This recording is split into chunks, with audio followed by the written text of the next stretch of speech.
The night wrapped the mountain village in a heavy, suffocating blanket of fog. Inside the tiny cabin, Jacob sat alone, his fingers rough and steady as they sharpened a hunting knife. The wind's mournful howl scraped against the tin roof, but something else, a low, desperate bleating, cut through the noise. His daughter, Lucy, pressed her face to the window, eyes wide and searching the blackness beyond the trees. Her voice trembled as she whispered, "Dad, do you hear that?" Jacob didn't look up. "It's just the wind." But Lucy knew better. The sound wasn't natural. It was scared, alone. A sudden scratch at the door made them both freeze. The shadows outside seemed to grow longer, darker. A heavy thumping echoed from the roof like something pacing above their heads. Jacob's grip tightened on his shotgun. "Don't move," he said, voice low but fierce.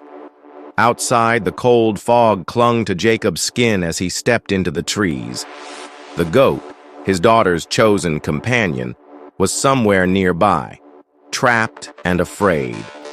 The soft bleating called to him like a warning, but also a plea. When Jacob found the goat, tied to a twisted tree, its leg was bleeding, eyes wide with panic. He bent to free it, heart pounding. But the forest around them stirred with something unnatural. From the shadows, three forms dropped silently, their eyes glowing red, their bodies gaunt and grotesque. Chupacabras, creatures of nightmare. Fear gripped Jacob, but he fired. One creature screeched and vanished into the mist. The others lunged, claws tearing into his flesh. Pain exploded, hot and sharp, but he shouted, "Run, Lucy!"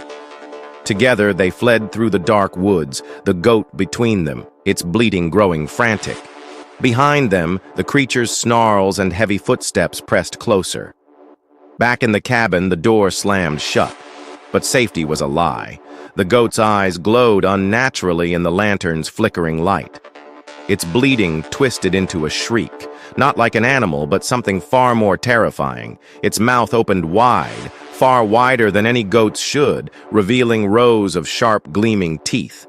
Jacob's blood ran cold. The creature that had been their helpless companion was no longer just a goat.